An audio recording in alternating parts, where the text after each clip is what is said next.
भी चलेंगे पीछे उसके धन्यवाद करेंगे यीशु को। आया बचाने को हमें डूबे थे जब हम पापों में, आया बचाने को हमें डूबे थे जब हम पापों में। ये बातें समझो मन को फिराओ, ये बातें समझो मन को फिराओ। क्यों आया जग में प्यारा मसीहा, दूर एक तारा जा रहा है, पहुंचेगा एक दिन बैतलहम को। हम भी चलेंगे पीछे उसके धन्यवाद करेंगे यीशु को। आएगा फिर से मसीहा, दिनों को देखो पूरे होते। आएगा फिर से मसीहा, जिन्हों को देखो पूरे होते। न्याय करेगा आकर हमारा, न्याय करेगा आकर हमारा। न्याय का दिन अब लेकर आया है, दूर एक तारा जा रहा है, पहुंचेगा एक दिन बैतलहम को। हम भी चलेंगे पीछे उसके धन्यवाद करेंगे यीशु को। दूर एक तारा जा रहा है, पहुंचेगा एक दिन बैतलहम को। हम भी चलेंगे पीछे उसके धन्यवाद करेंगे यीशु को।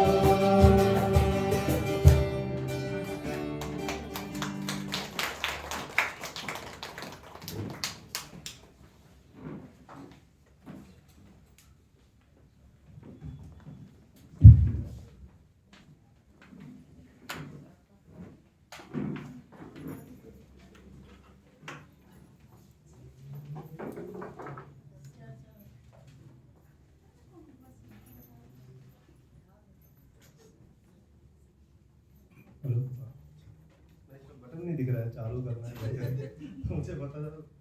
ठीक है, सभी लोग को गुड इवनिंग।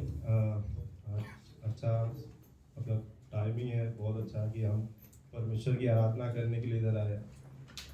थोड़ा सा प्रार्थना कर लेते हैं, परमेश्वर का थोड़ा सामर्थ मांग लेते हैं। ठीक है, हालेलुया। स्वर्गीय पिता परमेश्वर, पिता धन्यवाद देता हूँ आज के सुंदर से दिन के लिए, समय के लिए जो आपने हमें दिखाया। पिता धन्यवाद देता हूँ पिता परमेश्वर कि यहाँ पर आपने इतने लोगों को लाया पिता परमेश्वर, क्योंकि आपका अनुग्रह, आपका दया और आपका प्यार था हम पर पिता परमेश्वर। पिता इस वक्त हमें पवित्र आत्मा के जरिए आप हमारी अगुवाई करें, हमारा मार्गदर्शन करें पिता, और आप हमसे बातें करें पिता कि आपकी बुलाहट हमारे जीवन में क्या है, आपका उद्देश्य हमारे जीवन में क्या है पिता, और हमारा इस्तेमाल करें पिता। हर एक को बुद्धि और ज्ञान से भरे समझ दे कि जो भी वचन प्रभु आए पिता परमेश्वर, हम उसे समझ सके, और पवित्र आत्मा के जरिए आप हमारी सहायता करें कि हम उस पर चल सके पिता। धन्यवाद देता हूँ। मैं प्रार्थना आपके पुत्र प्रभु यीशु मसीह के नाम से करता हूँ, आमीन। ये महीना पूरा क्रिसमस का महीना है, सब लोग जानते हैं, और सब लोग खुश भी है, दिखता है, पता है। लेकिन ये महीना हमारे लिए खास क्यों है?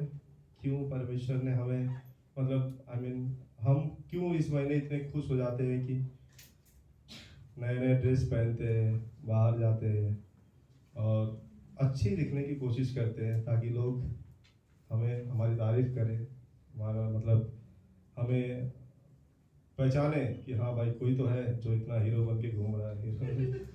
तो पता है, लेकिन हमारे लिए जो खास क्यों है, क्योंकि इस महीने में लोग मानते हैं कि इस महीने में यीशु मसीह का जन्म हुआ, और वो यीशु मसीह जिसकी वजह से हम यहाँ पर है, जिसकी वजह से हम आज जिस मुकाम पर है, वो यीशु मसीह जिसने हमें पाप से छुड़ाया, जिसने हमें उद्धार दिलाया, जो हमें सिर्फ और सिर्फ एक ही है जो हमें स्वर्ग लेके जा सकता है। इसलिए ये महीना हमारे लिए खास है, क्योंकि वो उद्धारकर्ता हमारे लिए जन्मा है। पता है ये महीना हमारे लिए कौन सा दिन खास है? मेरे हिसाब से मेरे लिए वो फ्राइडे का दिन खास है, जिस दिन हम आउटरीच करने जाएंगे। सैटरडे का खास है, जिस दिन हम प्रेज मार्च करने जाएंगे, जिसमें लोग ज़्यादा से ज़्यादा लोग आए, ताकि लोग जाने परमेश्वर को। अभी आप ही सोचो कि आप एक ट्रेन से जा रहे हो, और उसमें आपके परिवार भी है, आपके लोग मतलब दोस्त लोग भी है, और अनजान लोग भी है। आपको पता चलता है कि उसमें बम है, सिर्फ आपको पता चलता है, तो आप क्या करोगे उस टाइम पे? सिर्फ खुद भागोगे या पूरे लोगों को बचाओगे, परिवार को बचाओगे? क्या करोगे? कुछ तो करना पड़ेगा, नहीं तो। और 5 ही सेकेंड है आपके पास, क्या करना है बताओ? 5 सेकेंड में क्या हो सकता है, आप मुझे बताओ, क्या करोगे उस टाइम पे? हम जो कोशिश कर सकेंगे ना कि कितने लोगों को बचा सके बचाएंगे, या फिर पुलिस को इन्फॉर्म करेंगे, या जो भी आएंगे। उसी तरह लोग नरक में जाने का मतलब वही समझ लो कि मरने का मतलब लोग नरक में जा रहे हैं, और हम लोगों को बचा रहे हैं। हमारा ये काम है, लोगों को, हमारे परिवार है, हमारे दोस्त है, हमारे रिश्तेदार है, कई लोगों से हम प्यार भी करते हैं ताकि वो हमारे साथ रहे, स्वर्ग में जाए हमारे साथ। तो हमारे लिए वो दिन कितना खास होगा कि मैं परमेश्वर का वचन लोगों को बताऊं, और परमेश्वर जो मेरे लिए आया इस दुनिया में, मेरे लिए कैलवरी क्रूस पर कुर्बान हो गया। सोचो अगर उसके लिए हम एक व्यक्ति को भी लाए, तो वहां पे स्वर्ग बोलता है, स्वर्ग में कि स्वर्गदूत खुशी से झूम उठते हैं, खुशी से नाच उठते हैं कि एक व्यक्ति आया उद्धार के लिए। क्योंकि परमेश्वर हमसे इतना प्यार करता है, इतना प्यार करता है कि हमारे लिए, हमें बचाने के लिए किसको कुर्बान कर दिया? अपने इकलौते बेटे को। ठीक है, तो हम जरा एक वचन देखेंगे। मेरा भी वचन कुछ परमेश्वर की व्यवस्था पर है, परमेश्वर के प्यार पर है, कि परमेश्वर हमसे क्या बात करना चाहता है। और रोमियो 7, उसका रोमियो का 7वां अध्याय 1 से लेकर 6 तक है। ये कहानी आप लोग जानते हैं बहुत अच्छी तरीके से कि क्या होता है।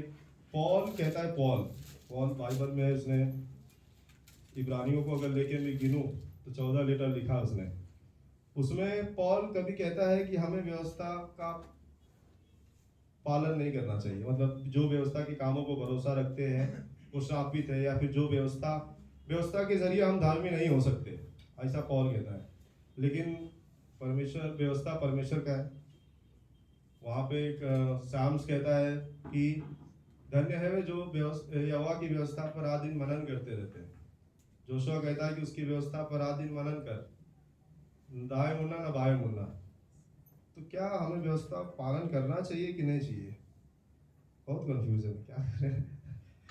तो व्यवस्था, देखो व्यवस्था पहले जानते कि व्यवस्था है क्या। ये व्यवस्था जो हम बोल रहे हैं कि हमें पालन करना चाहिए नहीं करना चाहिए, क्या है?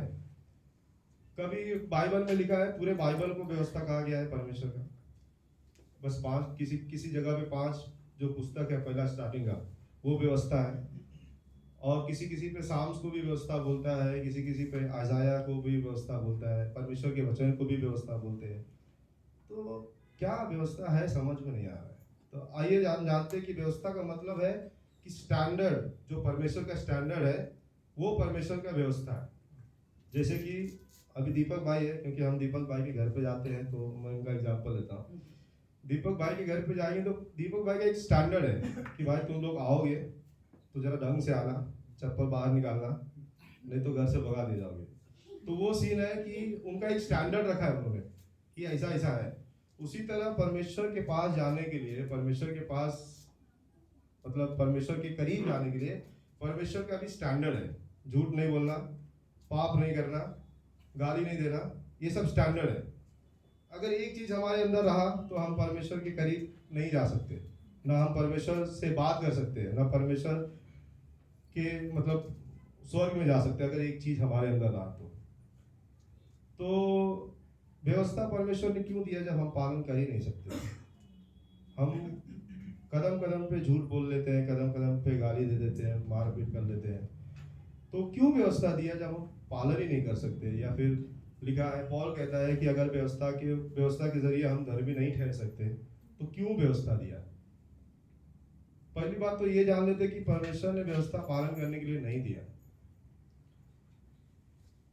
परमेश्वर ने व्यवस्था पालन करने के लिए नहीं दिया क्योंकि हम व्यवस्था पालन कर ही नहीं सकते, तो परमेश्वर हमें क्यों देगा पालन करने। अभी मैं एक बच्चे को, ये प्राची है, उसको गिटार बजाने के लिए दूं जो बजा ही नहीं सकती है, तो मैं उसको क्यों दूं।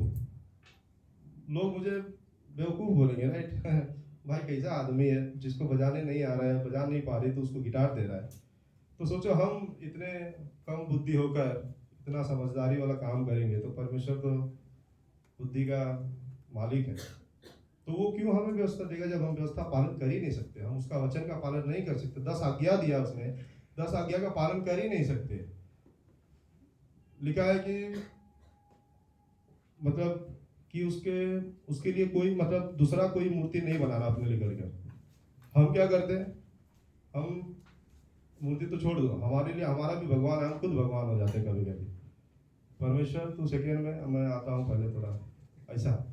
तो मूर्ति सिर्फ पत्थर की मूर्ति नहीं होती, हमने भी खुद अपने काम को, अपने पैसों को, अपने आप को भगवान बनाया। तो ये सब आज्ञा है ना, हम कहीं ना कहीं पालन नहीं कर पाएंगे, तो जिसकी वजह से हमारा मतलब उद्धार नहीं हो पाएगा। तो इसका मतलब क्या, तो व्यवस्था क्यों पालन करने के लिए क्यों दिया परमेश्वर ने।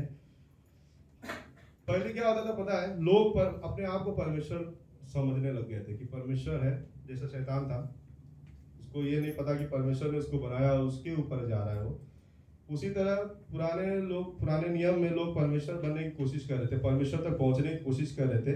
लोग ये मान रहे थे कि मैं अब परमेश्वर के पास जा सकता हूँ बिना कुछ किए, मतलब मैं इतना सामर्थी हूँ, मैं इतना सब कुछ हूँ। परमेश्वर ने मतलब हमारे अंदर एक तरफ से समझ लो कि इतना घमंड आ गया था कि हम परमेश्वर तक पहुंचने की कोशिश कर रहे थे।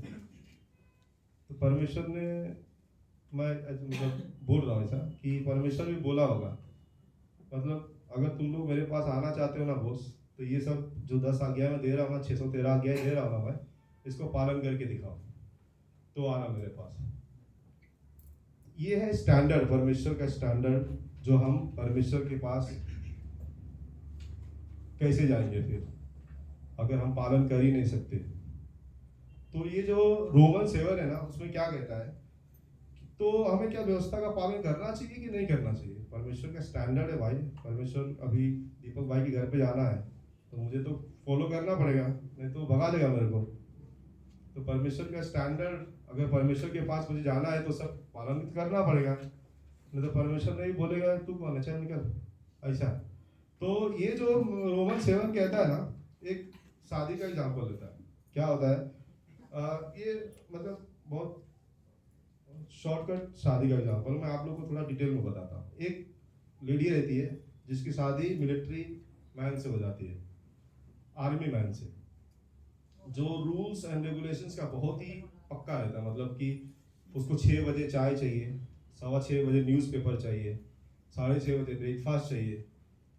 नहीं दिया तो पत्नी को बहुत मारता था। अब बेचारी पत्नी क्या करे, डर डर के पालन करना पड़ेगा। तो उसने क्या किया था, जरा 1 सेकंड भी लेट हो जाता था ना, बहुत मार खाती थी।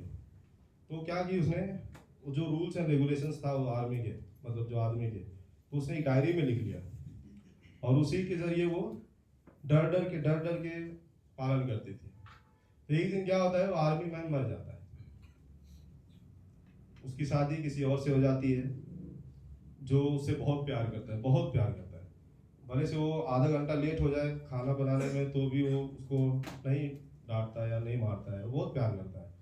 तो एक दिन क्या होता है, जब ये घर की साफ सफाई कर रही होती है तो उसको डायरी मिलता है जिसमें वो रूल्स एंड रेगुलेशंस बनाई रहती है। तो वो सोचती है, जो काम मैं इस पति के लिए करती थी, वही काम मैं उस पति के लिए भी करती थी। जो मैं इसके लिए अभी करती हूँ, जैसा काम करती हूँ, टाइम पे करती हूँ, वैसा ही मैं उसके लिए भी कर देती, लेकिन उस टाइम में मुझे डर लगता था। इसके लिए मैं प्यार से करती हूँ। तो परमेश्वर का व्यवस्था भी कुछ वैसा ही है। अगर व्यवस्था परमेश्वर ने हमें दिया है, हम अगर डर डर के पालन कर रहे हैं ना, तो कहीं ना कहीं हम गलत कर रहे हैं। हमें प्यार से करना है। कैसे? लिखा है कि अपने परमेश्वर, यीशु मसीह ने कहा ना, 2 गोल्डन रूल, किसको पता है?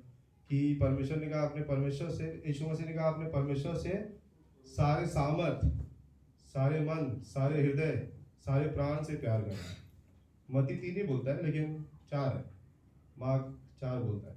तो क्या मतलब है? कैसा, समझ में नहीं आ रहा, कैसा पालन करूं फिर मैं उसकी व्यवस्था को प्यार से, कैसा, क्या करना है, समझ में नहीं आ रहा है। तो उसी तरह ये जो औरत ने जो किया ना प्यार से, उसको पता नहीं चला कि वो जिसे पहले करती थी डर डर के, कि जैसा हम व्यवस्था पालन करते हैं, अरे यार मैं ये नहीं करूंगा तो मैं पापी ठहरूंगा, परमेश्वर मुझे माफ नहीं करेगा, परमेश्वर मुझे उद्धार नहीं करेगा। लेकिन यीशु मसीह ने लिखा है कि जैसे वो स्त्री की वो आदमी के साथ शादी होती है ना, यीशु मसीह, जब हम यीशु मसीह पर विश्वास करते हैं ना, हम व्यवस्था के लिए मर गए। ऐसा 7 में लिखा है कि हम व्यवस्था के लिए मर गए। मतलब इसका मतलब ये है कि जब वो आदमी मर गया, वो स्त्री उस आदमी से छूट गई, और जब हम व्यवस्था के लिए मर गए तो व्यवस्था से हम छूट गए। अब हम किसके हो गए? यीशु मसीह के। और जब हम यीशु मसीह के पास आते हैं, तो अगर हम डर डर के आते कि नहीं, अरे मैं झूठ बोला तो यीशु मसीह को बुरा लगेगा, अगर मैं मतलब गाली दिया तो यीशु मसीह को बुरा लगेगा, वो हमारे अंदर आना ही नहीं चाहिए। क्योंकि हम यीशु मसीह से इतना प्यार करते हैं, इतना प्यार करते हैं कि जो यीशु मसीह को बुरा लग रहा है मैं वो काम क्यों करूं? अगर वो लेडी, समझ लो लेडी जो है, आदमी को बुरा लगे जिस काम के लिए, वो लेडी करेगी क्योंकि वो बहुत प्यार करती है उससे, राइट? तो हम भी, अगर हम परमेश्वर से प्यार करते हैं, यीशु मसीह से प्यार करते हैं, तो जो उनको बुरा लगेगा ना वो हम नहीं करेंगे, ऑटोमेटिकली हमारे अंदर आएगा। क्योंकि उसका वचन कहता है कि यदि तुम मुझसे प्यार करते हो तो मेरी आज्ञाओं का पालन करोगे। ऑटोमेटिकली हमारे अंदर आ जाएगा जब हम यीशु मसीह से प्यार करेंगे। नहीं, यीशु मसीह को ये गलत लग रहा है, मुझे नहीं कर सकता मैं, यीशु मसीह मेरे पाप के लिए क्रूस पर कुर्बान हो गए, मैं पाप कैसे करूं? आप ही सोचिए, अगर आपका भाई, कोई एक आदमी आपके भाई को गोली मार देता है, आप उस आदमी से कैसे प्यार करोगे? मेरे समझ में नहीं आता है। उस आदमी के करीब आप कैसे जाओगे? आपको हमेशा याद आएगा कि अरे यार, इसने मेरे भाई को गोली मार दिया, हमेशा मन में आएगा ना। तो उसी तरह अगर हम पाप कर रहे हैं तो हमारे मन में ये क्यों नहीं आता, अरे मेरे पाप की वजह से जो मैं कर रहा हूँ, यीशु मसीह क्रूस पर मर गए, ये जो मैं कर रहा हूँ यीशु मसीह मेरे लिए बलिदान हो गया। और ऐसा बलिदान हुआ जो परमेश्वर होने के बावजूद कूड़े मारे गए, उसको दुख फूके गए उसके मुंह पर। सोचो, ऐसा हमारा परमेश्वर मेरे लिए उसने सहा। आपको पता है यूनिवर्स कितना बड़ा है? बहुत बड़ा है, बहुत बड़ा। हमारे सोचने से, बस हम सोचते हैं कि यूनिवर्स, हाँ नाम इतना है, होगा, अंतरिक्ष होगा, बहुत बड़ा यूनिवर्स। उसके अंदर इतने सारे देश हैं, उसके अंदर इतने सारी पॉपुलेशन है, उस पॉपुलेशन में मुझे चुना है। मुझे पता चल रहा है, पहाड़ है, एक पहाड़ है और एक राई का दाना, राई का दाना भी नहीं बोलूंगा मैं, लेकिन उससे भी छोटा समझ लो, वो है परमेश्वर। उतने लोगों में से मुझसे प्यार किया, मुझे चुना और मुझे बचाने के लिए उसने यीशु मसीह को कुर्बान कर दिया। कैन यू इमेजिन क्या प्यार है परमेश्वर का? वो प्यार परमेश्वर चाहता है कि हम लोगों में बांटे जो उसने हमें दिया। तो क्रिसमस इतना खास है हमारे लिए, क्रिसमस का दिन, क्योंकि बाकी के दिन क्या होता है, लोग सवाल उठाएंगे, अरे क्या चलना, जा काम करने दे, क्या बता रहा है तू भी। क्रिसमस के दिन लोग जानने की कोशिश करते हैं क्या है क्रिसमस, क्या है, क्यों मनाया जाता है क्रिसमस भाई, क्या खासियत है। हम बन ठन के तैयार होते हैं तो क्यों भाई, क्यों तैयार हुआ? बता सकते भाई, आज क्रिसमस है, आज यीशु मसीह का जन्म हुआ है। सामने से कोई पूछता है भाई दर कि कौन है यीशु मसीह, तो आप बताओ। और जब आप बताते हैं ना, वो परमेश्वर का प्यार आप दिखाते हो। जब आप, जैसा ये लिखा है कि अपने सारे सामर्थ, अपने सारे प्राण, अपने सारे हृदय से प्यार करो, इसका मतलब ये कि जब आप सोचो तो परमेश्वर सोच में दिखे, जब आप कुछ कार्य करो तो परमेश्वर दिखे, जब आप कुछ बोलो तो परमेश्वर दिखे, जब आप किसी से बात करो तो परमेश्वर देखे।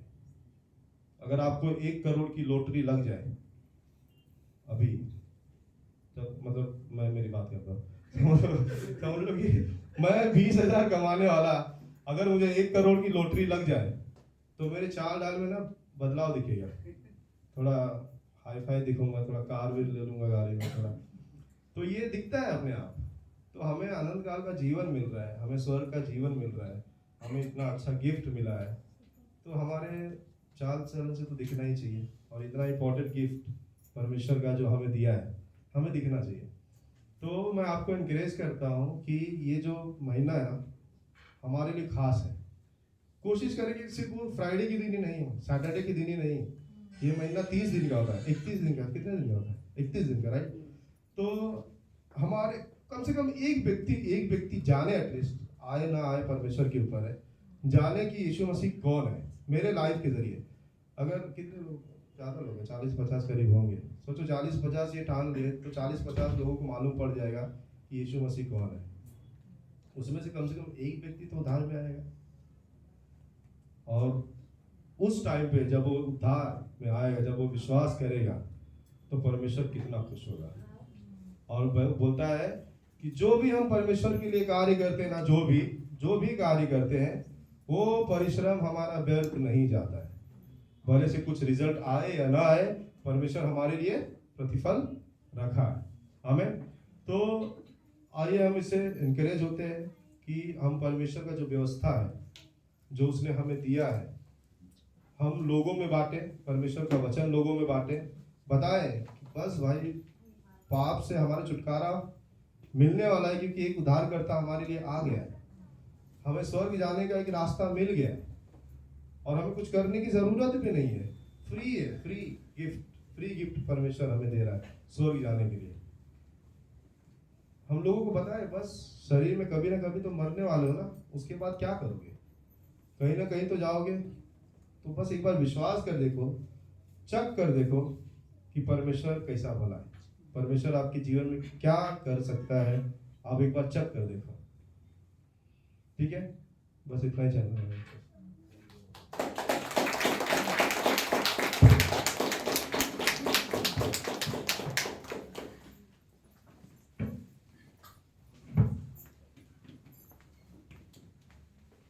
वेरी गुड अजय, स्पेशली वो एक्सप्लेनेशन स्त्री के द्वारा बताया, मुझे रियली अच्छा लगा।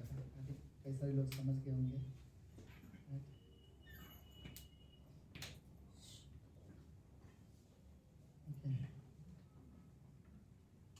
वेलकम सुजीत भाई, स्वागत है आपका। ओके, आई थिंक अच्छा सेकंड टाइम आया राइट आप? मैं आपका नाम भूल गया, सॉरी। हाँ हाँ आरोही, ओके आरोही, आप स्वागत करते हैं आपका, थैंक यू सो मच। आपके फ्रेंड क्या आए थे सर? कोई बात नहीं, ओके कोई बात नहीं। सब लोग ठीक हो बाकी सब? ओके, सो एक लाइन में जो अजय हमें समझाना चाहता था कि परमेश्वर की व्यवस्था हमें अच्छा नहीं बनाता, परमेश्वर का प्रेम हमें अच्छा बनाता है, राइट। क्योंकि व्यवस्था मानकर कहीं ना कहीं आप 10 दिन मान भी लोगे, 11वें दिन गिर ही जाओगे, राइट। हमेशा परफेक्ट नहीं बन पाओगे, लेकिन अनुग्रह हमें परफेक्ट बनाता है, परमेश्वर का प्रेम हमें परफेक्ट बनाता है। इसलिए यीशु मसीह दुनिया में, और वो बात उसने सही कहा कि क्रिसमस हमारे सच में मायने रखता है, ताकि हम लोगों को बताएं कितना जरूरी है, राइट। सो ओके, लेट्स हम अपने जगह पे खड़े होते हैं, ताकि आप लोग थोड़ा फ्री हो जाओ, बैठे बैठे थके होंगे।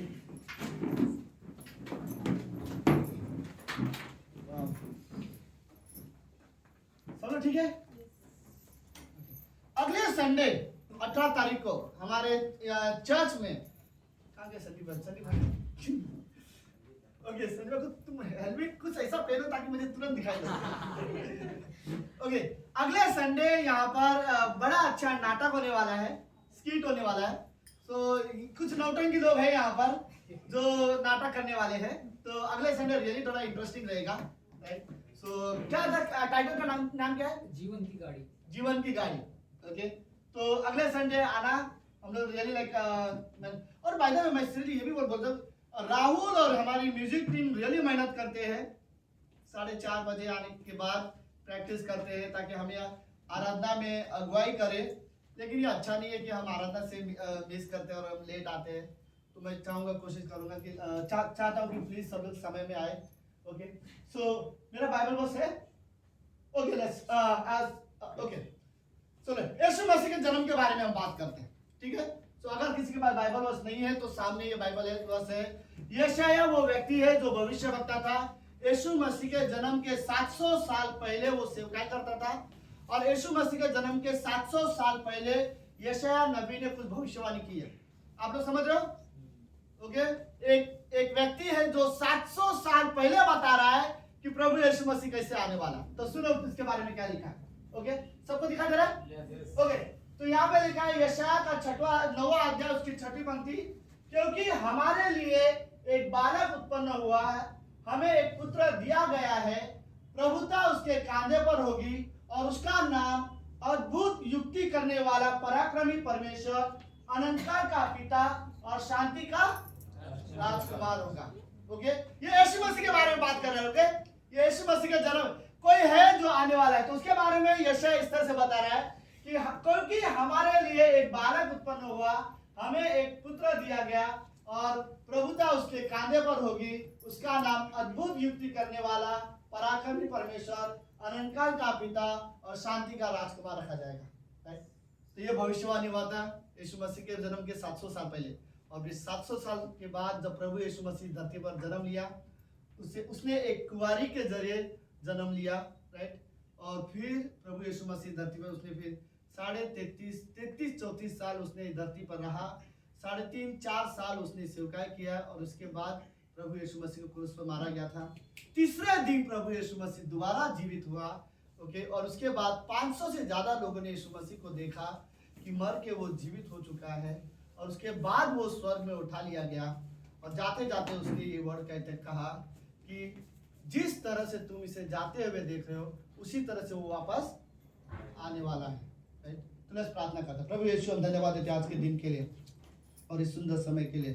पिता, आप पवित्र परमेश्वर हो, हम धन्यवाद देते हैं प्रभु, आप अद्भुत हो, आप जीवित परमेश्वर हो, आप सच्चे हो प्रभु। हम आप पर विश्वास करते हैं, आप ही हो जो हमारे पापों के लिए आए, मारे गए, तीसरे दिन जीवित हुए। धन्यवाद पिता, ये प्रार्थना यीशु मसीह के नाम से करते हैं, आमीन। आप सब लोग बैठ सकते हैं। Thank you. ओके, मैं हमेशा से ये 3 शब्द बोलने, मैंने बहुत बार हिंदी चलते बोला हूँ, लेकिन मुझे दोबारा बोलनी है आप लोगों के साथ, और ये 3 शब्द मुझे बोलना बहुत पसंद है। सब लोग हैं? ओके, सुनो मेरी बात ध्यान से। Okay, by the way sorry, आपकी फ्रेंड आ गई है। हम आपको ढूंढ रहे थे, हम आपका स्वागत करना चाहते थे। ओके, बट आपका नाम क्या है? सॉरी, मीनाक्षी। हम आपका स्वागत करते हैं। थैंक यू सो मच आने के लिए, थैंक यू सो मच आने के लिए। सीरियसली हर संडे रहते हैं यहाँ पर, आप आ सकते हैं। ओके, तो सुनो सब लोग हैं? ओके, 3 ऐसी चीजें जो हर एक इंसान के लिए सच है, और ये सच्चाई इस धरती पर हर एक इंसान के लिए, कोई भी इंसान ऐसा नहीं। तो मैं ये कहना चाहता हूँ, अगर कोई व्यक्ति इस धरती पर जन्म लेके आता है तो 3 ऐसी चीजें हैं जिससे वो कभी नहीं बच सकता। चाहे धरती पर कोई भी इंसान हो, कोई भी इंसान पूरी दुनिया में कहीं भी कोने में जन्म ले, अगर उसने इस धरती पर जन्म लिया है, इंसान बन के धरती पर एक बार आया है, तो 3 ऐसी चीजें हैं जिससे वो कभी नहीं बच सकेगा, और कोई भी नहीं बचा सकता। वो क्या 3 चीजें हैं? पहली चीज, पाप। धरती पर आने के बाद कोई भी इंसान ऐसा नहीं जिसने पाप नहीं किया हो, एक भी इंसान नहीं है, चाहे कोई भी हो दुनिया का, राइट। कईयों को लगता होगा कि पाप करने के लिए बहुत बड़ा पाप करना पड़ेगा, कुछ नहीं। झूठ बोलना, किसी के बारे में गलत सोचना, बुराई सोचना, पवित्रता के खिलाफ, शुद्धता के खिलाफ, अच्छाई के खिलाफ जो भी है वो पाप है, राइट। तो आप ये भी नहीं होता बाय द वे, बड़ा पाप, छोटा पाप, बहुत बड़ा पाप, ऐसा भी नहीं होता। पाप पाप है। परमेश्वर के नजर में काफी है एक मनुष्य को इनकार करने के लिए कि उसमें पाप है। देखो, स्वर्ग जाने के लिए मैं आपको एक बात बताता हूँ, आपको उतना पवित्र होना पड़ेगा जितना परमेश्वर है। आप ये बोलोगे मैं 90% पवित्र हूँ, अच्छा हूँ, तो मैं स्वर्ग जा सकता हूँ, बिल्कुल नहीं। आपको उतना ही होना पड़ेगा जितना क्योंकि स्वर्ग में मैं पाप के साथ कभी नहीं जा सकता। तो मुझे स्वर्ग जाना है तो मेरे पाप का कुछ ना कुछ करना पड़ेगा। लेकिन दुख की बात यह है कि मेरे पाप को मैं अपने आप कुछ नहीं कर सकता, राइट। कईयों को लगता होगा कि शायद मेरे अच्छे कर्म मेरे पाप को ठीक कर सकते होंगे, लेकिन मैं आपको बता दूं बिल्कुल नहीं। राइट। फिर ऐसा होगा आपके अंदर अच्छाई भी है और आपके अंदर बुराई भी है, पर अच्छाई आपके अंदर थोड़ी सी अच्छाई भी है और पाप को भुला नहीं देगी, राइट। तो पहली चीज ये है, इस दुनिया में कोई भी इंसान जन्म लेगा वो पाप से कभी नहीं बच सकता। दूसरी सच्चाई क्या है? मृत्यु, राइट। कोई भी इंसान इस धरती पर जन्म लेके आएगा डेफिनेटली मरेगा, चाहे कितना भी अच्छा क्यों ना होने दो, कितना भी बेस्ट क्यों ना होने दो, राइट। शायद वो बहुत ज्यादा हेल्थ कॉन्शियस है तो थोड़ा ज्यादा जिएगा, राइट। लेकिन कोई भी इंसान इस धरती पर जन्म लेके आएगा तो मृत्यु से वो बच नहीं सकता, राइट। पता है दो चीज दुनिया की रियली सच्चाई है, जीवन जितनी सच्चाई है मृत्यु उतनी सच्चाई है। सिर्फ फर्क इतना है कि जीवन खुशियां लेके आता है और मृत्यु एक बहुत बड़ा दर्द, राइट। मृत्यु हम सब जानते हैं, कोई नहीं चाहता। हमारे परिवार में से कोई अगर कोई रियली हॉस्पिटल में हो, पूरा परिवार रियली स्ट्रगल करता है, बट ये रियली सच है कि दुनिया में कोई भी इंसान अगर जन्म लेगा तो मृत्यु सच है, मृत्यु से कोई नहीं बच सकता। लेकिन तीसरी और एक चीज है जिससे इस धरती पर कोई नहीं बच सकता, न्याय के साथ, राइट। एक बार इस धरती पर आए इंसान का अगर पाप किया है और मृत्यु हुई है तो उसके बाद परमेश्वर के सामने खड़ा होना निश्चय है और उसके बाद हमारा न्याय होने वाला है। उस न्याय से कोई नहीं बचा सकता आपको। इस दुनिया का कोई भी इंसान उस न्याय से मैं नहीं छुप सकता, कोई भी नहीं छुप सकता, राइट। लेकिन बाइबल ये बोलती है कि सिर्फ यीशु मसीह हमें वो न्याय से बचा सकता है। पता है क्यों? वो इसलिए क्योंकि वो हमारे पाप को अपने ऊपर लिया और इसीलिए क्रूस पर वो मारा गया। लेकिन वरना आप एक बात सोचो, जरा सोचो, परमेश्वर बोलते हैं हम यीशु मसीह को, राइट, राइट, हमारे लिए उद्धार करता है, फिर परमेश्वर का फोटो मरा हुआ क्यों दिखाया जाता है?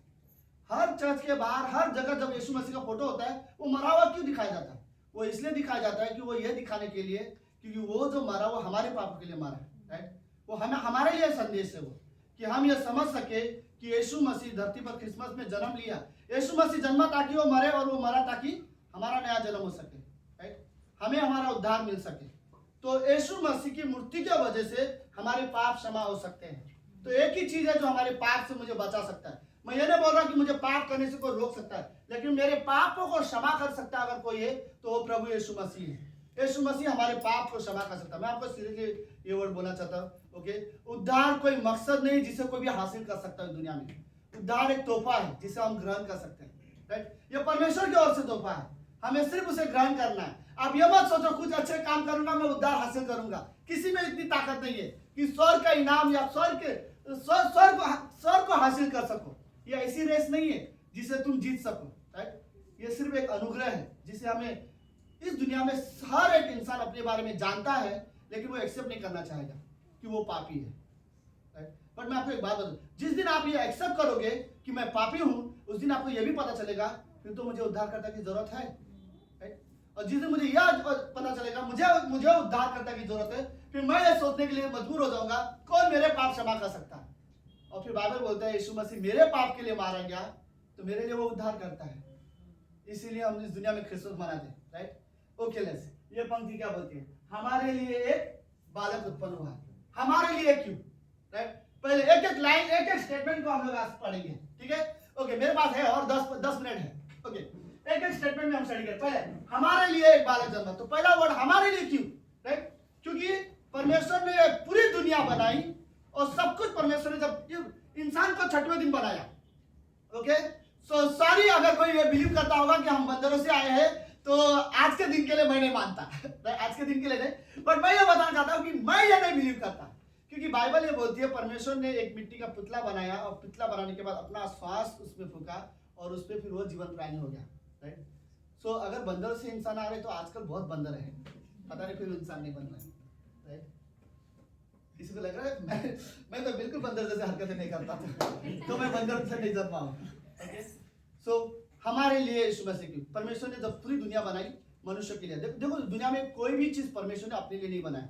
हर चीज धरती पर सूरज चांद पानी नदी हर एक चीज जब परमेश्वर ने दुनिया में बनाया वो मनुष्य के लिए बनाया। लेकिन एक ही चीज परमेश्वर ने अपने लिए बनाया, मनुष्य को, राइट। परमेश्वर ने कहा कि आओ हम मनुष्य को अपने स्वरूप में बनाए। मैं मेरे लिए मनुष्य बनाना चाहता हूँ, ये परमेश्वर के शब्द है। परमेश्वर बोलता है मैं मनुष्य को अपने लिए बनाना चाहता हूँ अपने स्वभाव में, ताकि मैं उनके साथ संगति कर सकूं, वो मेरी महिमा कर सके, मेरे साथ संगति कर सके, और इसलिए मैं मनुष्य को बनाना चाहता हूं। तो परमेश्वर ने हमें उसकी महिमा के लिए बनाया है और उसके साथ संगति करने के लिए बनाया हुआ है, राइट।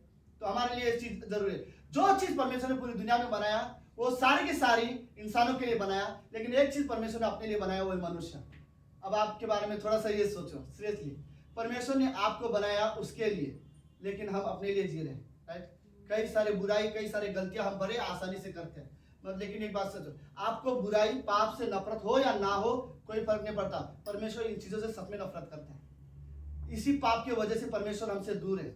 इस दुनिया में जो कुछ भी परमेश्वर ने बनाया, सबसे ज्यादा परमेश्वर इंसान से प्रेम करता है, तो इंसान के सामने क्यों नहीं दिखाई देता? क्यों हमारे होते राइट, इंसान के जीवन में तकलीफ है, प्रॉब्लम है, परेशानी है, फिर भी हमारे सामने परमेश्वर क्यों नहीं है? क्योंकि हमारे पास पाप भी तो है, राइट। परमेश्वर हमसे प्यार तो करता है, लेकिन पाप की वजह से हमसे दूर है। वो हमारे पाप की वजह से परमेश्वर हमसे दूर जरूर था, लेकिन उसी पाप को मिटाने के लिए यीशु मसीह धरती पर आया। तो हमारे लिए आया ताकि वो हमें पवित्र बना सके, हमारे लिए आया ताकि हमारे पाप को क्षमा कर सके, हमारे लिए आया ताकि वो दोबारा हमें परमेश्वर के साथ मिला सके। और यीशु मसीह परमेश्वर का पुत्र है और वो हमारे लिए आया। तो इसीलिए वो वर्ड पहला बोलता है, क्योंकि हमारे लिए आया, क्योंकि हमने पाप किया है, हम परमेश्वर से दूर हो गए हैं, हम परमेश्वर से बोला हमने बुराई की है, हमने गलत की है, इसलिए परमेश्वर दूर है। कई सारे लोग बड़े इमोशनली परमेश्वर को बोलते हैं, परमेश्वर तू कहाँ है, क्यों नहीं हमारे दुख को सुनता? हमने पाप किया है इसलिए परमेश्वर, कईयों को लगता है परमेश्वर खो गया, नहीं, हम खोए हुए हैं, हमने गलत रास्ता चुना है। परमेश्वर नहीं खोया हुआ है, परमेश्वर वो दुनिया को किसी को नहीं खो सकता, राइट। कई सारे लोग अभी भी ऐसे परमेश्वर को ऐसे ढूंढ रहे हैं जैसे कि परमेश्वर मिल जाएगा, वो कहीं खो गया है। नहीं, हम खोए हुए हैं, हमने परमेश्वर का मार्ग छोड़ दिया है, हम पवित्र जीवन नहीं जी रहे, हमारे अंदर बुराइयां हैं, हम एक दूसरे के बारे में बुरा बोलते हैं, तो हम परमेश्वर से दूर है। परमेश्वर हमसे दूर नहीं गया है, राइट, लेकिन हमारे लिए उसने यीशु मसीह को धरती पर भेजा। ओके, अगला स्टेटमेंट क्या बोलते हैं? एक बालक उत्पन्न हुआ, राइट। एक बालक, ये बालक के बारे में मैं आपको बात बताऊं, इंसान की शुरुआत उस दिन से होता है जिस दिन से वो जन्म लेता है, लेकिन यीशु मसीह की शुरुआत उस दिन से नहीं, यह उससे पहले से था। अगर आपने बाइबल पढ़ा होगा तो पुराने नियम में एक नाम आपने बार बार सुना होगा, वो नाम है यहोवा का दूत। किसने सुना? राइट, कई बार ये वर्ड लिखा गया यहोवा का दूत। यहोवा का दूत किस किसको मिला? आदम से बात किया यहोवा का दूत ने, मूसा से बात किया यहोवा का दूत ने, यहोशू से बात किया यहोवा का दूत ने, सिमसोन के पिता से बात किया यहोवा का दूत ने, दानियल के दोस्तों के साथ आग में खड़ा था यहोवा का दूत, राइट। तो यहोवा का दूत पुराने जमाने में बार बार दर्शन देता था, लोगों को मिलता था, लेकिन नए नियम में कहीं पर भी हम देखते हैं कि यहोवा का दूत कभी नहीं आया। क्यों नहीं आया? क्योंकि वो यहोवा का दूत जो पुराने नियम में यहोवा का दूत बन के लोगों को मिलने आता था, वो यहोवा का दूत नए नियम में बालक बन के जन्म लिया। ओके, यीशु मसीह क्या सोच रहा है पता है? वो ये सोच रहा है बीच बीच में एक दो जन को दर्शन देके मैं उससे बात करता हूं, अब ये काफी नहीं है, अब मुझे इंसान बन के इनके बीच में जाना पड़ेगा। और फिर प्रभु यीशु मसीह एक बालक बन के इस धरती पर आया और वो लोगों के बीच में रहा। उसने लोगों को देखा, लोगों के दर्द को देखा, लोगों को दुख को देखा, लोगों के आंसू को देखा, और इतना ही नहीं वो भी दुखी हुआ इंसान की तरह। मुझे रियली अच्छा लगता है कि परमेश्वर ने हमारी जिंदगी जी है, राइट। वो प्रभु यीशु मसीह जो स्वर्ग में आराम से रह सकता था, वो हमारी जिंदगी जी है। वो इस धरती पर आया, उसने लोगों को रोते हुए देखा तो वो भी रोया, राइट। उसे भी भूख लगी, उसे भी तकलीफ हुए, वो भी प्रार्थना करने वाला था, वो भी प्रार्थना करता था और यीशु। लेकिन वो बालक जो सडनली यहोवा का दूत था, नए नियम में वो खुद यीशु मसीह धरती पर मनुष्य बन के आया, राइट। तो हमारे लिए एक बालक उत्पन्न हुआ जो हमारे लिए रियली खास था। ओके, हमें एक पुत्र दिया गया है और प्रभुता उसके कांधे पर होगी। प्रभुता मत उसके कांधे पर होगी।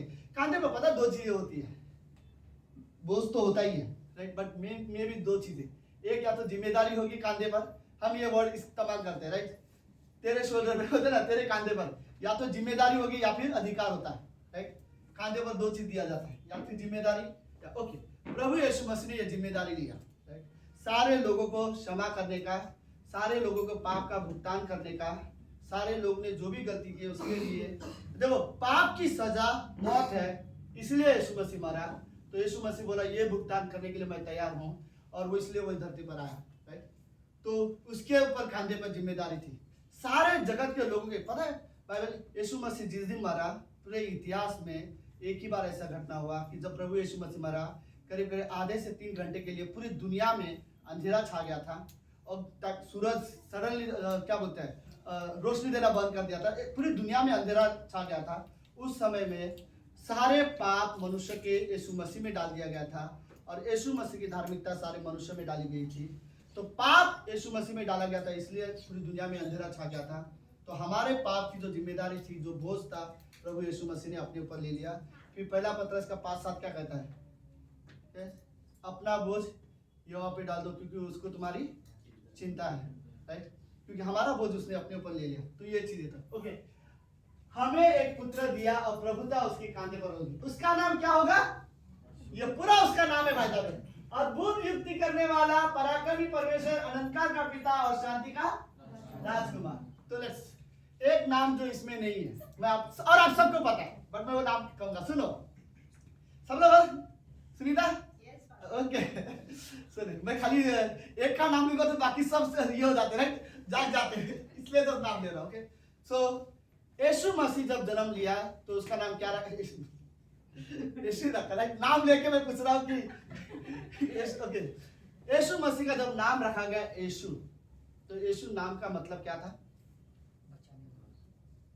और एक नाम था, उसका नाम क्या होगा? इमानुएल। इमानुएल का मतलब क्या है? नहीं, परमेश्वर हमारे साथ है। अब इस हिस्से को समझो। ओके, सुनो, पुराने नियम के पहले 3 अध्याय में जब उत्पत्ति के आदम ने जब पाप किया, पाप करने के बाद परमेश्वर ने बोला कि मेरे बगीचे से तू यहाँ से निकल जा, क्योंकि पाप की वजह से अब हम साथ में नहीं बैठ सकते।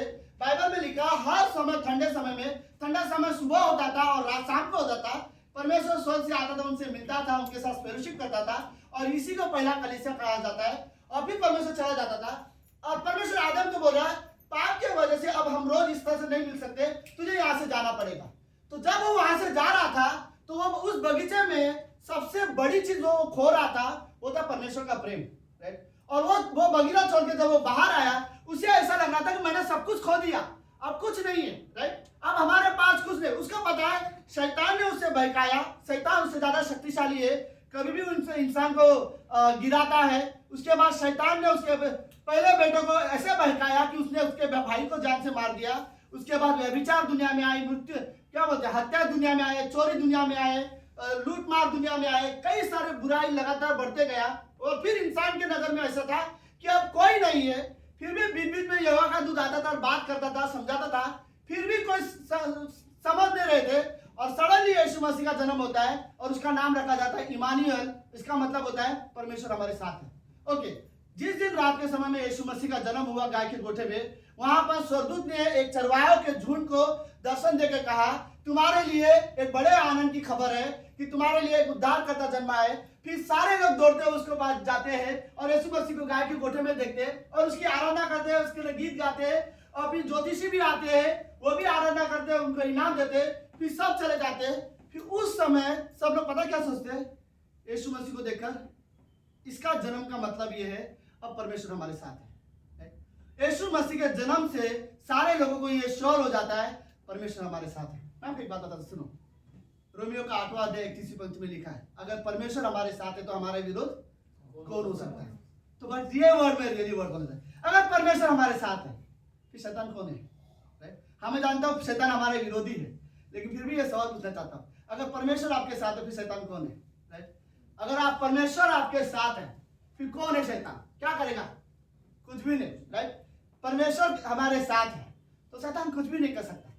आपको पता है एक इलस्ट्रेशन, अफ्रीका में एक मधुमक्खी है और ये मधुमक्खी की एक खासियत है, अगर लाइफ में एक बार जिसको वो काटे गया वो दोबारा किसी को नहीं काट सकता लाइफ में, क्योंकि जिस इंसान को एक बार वो काटेगी उसका वो दांत टूट जाएगा और वो टूटने के बाद वो दोबारा किसी को नहीं काट सकता।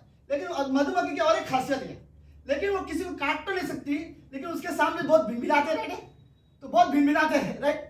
तो और हम वो बाय द वे वो मधुमक्खी बहुत बड़ी साइज की रहती थी, ओके? तो अफ्रीका में वो लोग उससे डरते थे, लेकिन कई सारे लोगों को ये पता नहीं रहता कि इसके मुंह में दांत नहीं है, लेकिन जैसे वो नजदीक आके जो भिनभिनाती है तो सारे के सारे लोग डर जाते हैं, अब ये काटेगा, तो डर के मारे उसको भगाते हैं, राइट? यही खेल है शैतान का, राइट? बाइबल बोलते है कि जब यीशु मसीह ने क्रूस पर शैतान के सर कुचला, शैतान ने उसके एड़ी को डसा, उसका जो सारा सामर्थ्य वहां पे खत्म हो चुका है, राइट? इसके बाद वो लगता है कि वो विश्वासी को भटका सकता है, विश्वासी को नरक में लेके जा सकता है, विश्वासी को जीवन को नष्ट कर सकता है, लेकिन वो बिल्कुल नहीं कर सकता। वो सिर्फ भिनभिना रहा है। वो सिर्फ तुम्हें डराने की कोशिश कर रहा है। तुम अब परमेश्वर के साथ कभी एक नहीं हो सकते, तुम परमेश्वर की आराधना नहीं कर सकते, परमेश्वर से दूर हो चुके हो, लेकिन वो सिर्फ तुम्हें डराने की कोशिश कर रहा है। जिसको पता है कि शैतान के पास वो भिनभिना रहा है, वो डरा रहा है, लेकिन उसके पास सामर्थ्य नहीं है, वो उससे नहीं डरेगा। जिसको नहीं पता वो डरेगा, उसे लगा है शैतान मेरा लाइफ खराब कर देगा, राइट? लेकिन ये रियलिटी है। ओके, तो आगे वर्ष लिखा है, उसका नाम अद्भुत युक्ति करने वाला। युक्ति करने वाला मतलब बहुत अच्छा प्लान करने वाला, राइट? यीशु मसीह ने सबके लिए प्लान बनाया। क्रूस का ये उसी का प्लान था, राइट? यीशु मसीह जन्म लेगा मनुष्य, ये उसी का प्लान था। वो अद्भुत युक्ति करने वाला है, राइट? एक्चुअली युक्ति करने वाला हिंदी में है, इंग्लिश में बोलते हैं काउंसिलर, एक अच्छा सलाहकार है, राइट? सलाहकार मतलब वो जो व्यक्ति यीशु मसीह के साथ आज से 2000 साल पहले बैठे थे, वो हर एक इंसान को ऐसे सलाह देता था कि वो उठकर तो वहां से जाता था, उसका जीवन बदल जाता था, राइट? उसके सलाह को लोग अपनाते थे, जो भी वो सलाह देता था, राइट? उस चीज का तो वो अद्भुत सलाह देने वाला परमेश्वर था। एक सही मार्ग में चलने के लिए वो सलाह देता था। क्या बोलते हैं? अद्भुत युक्ति करने वाला, पराक्रमी परमेश्वर, अनंत काल का पिता। मतलब तुम यीशु मसीह को अगर अपना पिता बोलोगे, वो हमेशा के लिए आपका पिता रहेगा, अनंत काल तक, राइट? ऐसा पिता जो आपको कभी छोड़ के नहीं जाएगा, कभी आप बिना पता। यूहन्ना की किताब में एक जगह पंक्ति लिखा है जिसमें लिखा है कि मैं तुम्हें अनाथ नहीं छोड़ूंगा, राइट? और वो बाइबल ये बोलती है कि वो हमारा अनंत काल का पिता होगा, राइट? और शांति का राजकुमार होगा। तो यीशु मसीह जब राज्य करेगा, वो शांति। यीशु मसीह ने एक स्टेटमेंट कहा है, बोलता मैं तुम्हें अपनी शांति दिए देता हूँ, राइट? मतलब इसका मतलब ये यीशु मसीह जो शांति महसूस करता है वो हमें देना चाहता है। तो कई बार अगर आपको लगता है कि रियली शांति की जरूरत है, प्रभु यीशु मसीह ने वादा किया है मैं तुम्हें अपनी शांति दूंगा, आप रियली प्रार्थना कर सकते हो। तो यही आज का मेन संदेश था, राइट? हमारे लिए वो बालक जन्मा है, राइट? और हमें एक पुत्र दिया गया है, प्रभुता उसके कांधे पर होगी। उसका नाम अद्भुत युक्ति करने वाला, पराक्रमी परमेश्वर, अनंतकाल का पिता और शांति का राजकुमार होगा। आमीन, आमीन। बस प्रार्थना करते हैं। परमेश्वर हम धन्यवाद देते हैं आज के दिन के लिए। प्रभु यीशु आप रियली पवित्र होगा और हम आप पर विश्वास करते हैं। धन्यवाद पिता परमेश्वर आज की इस शाम के लिए। प्रभु हम रियली समझना चाहते कि आपका जन्म व्यर्थ नहीं था, हमारे पाप क्षमा होते हैं आप पर विश्वास करके, व्यवस्था से नहीं। धन्यवाद प्रभु यीशु, हमारे लिए क्रिसमस सच में मायने रखता है कि हम और आपके करीब आ सकें। इस कमरे में हर एक व्यक्ति प्रभु आपको जाने, इवन आपके साथ रिश्ता रखना सीखे। आप जीवन बदलते हो परमेश्वर, आप इंसान की सोच बदलते हो। आप रियली पवित्र हो, आप रियली पराक्रमी परमेश्वर हो, अद्भुत युक्ति करने वाले परमेश्वर, अनंत काल के पिता हो और शांति के राजकुमार हो। धन्यवाद पिता, धन्यवाद प्रभु यीशु।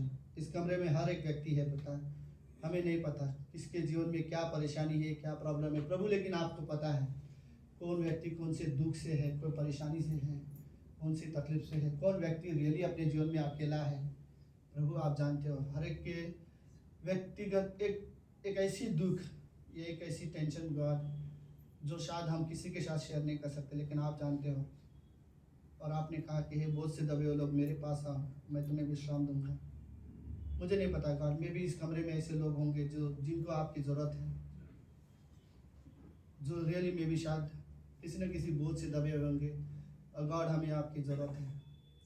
धन्यवाद पिता परमेश्वर, धन्यवाद प्रभु यीशु। हम रियली आपकी महिमा करना चाहते हैं। प्रार्थना यीशु मसीह के नाम से करते हैं, आमीन।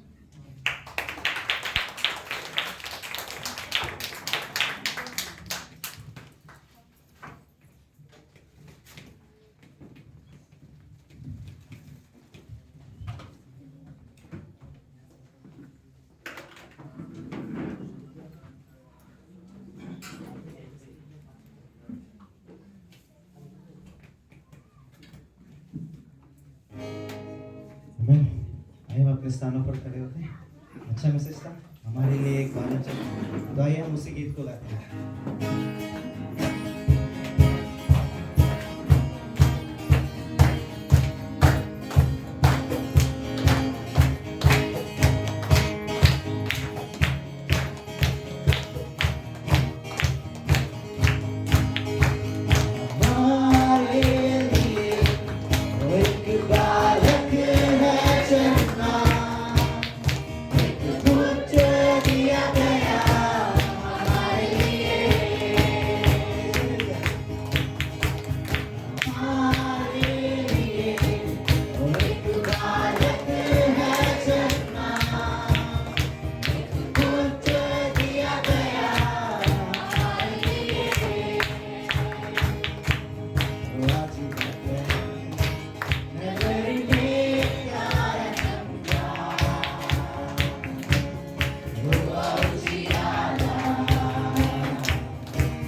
की प्रभु यीशु मसीह, तूने हमारे लिए एक पुत्र दिया प्रभु यीशु मसीह, हमारा उद्धार करने के लिए प्रभु यीशु मसीह, हमें फिर से करने के लिए प्रभु यीशु मसीह, हमें पापों से छुड़ाने के लिए प्रभु यीशु मसीह।